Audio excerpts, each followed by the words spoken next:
দুটো বাছুর। অনেকে হয়তো দেখেছেন ছাগলের দুটো বাচ্চা একসাথে দুধ খেতে, কিন্তু গরুর কখনো হয়তো দেখেননি।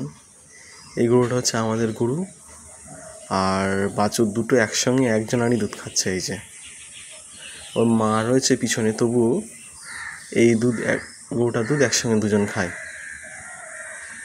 এমন ঘটনা সাধারণত কেউ দেখা যায় না কোথাও,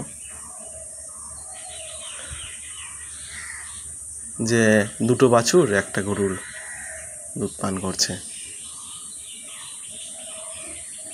কি সুন্দর দুধ খায় দুজন একসাথে, কিছু বলেও না, লাথি টাথিও কিছু মারে না, চুপচাপ খায়, খেতে দেয়। আর ওই যে ওই পিছনে এই দুটো বাছুর, ওই একটা এর একটা ওর, দুটোই আমাদের গরু। দুটোর বয়স ওই 10-15 দিনের ডিফারেন্স আছে,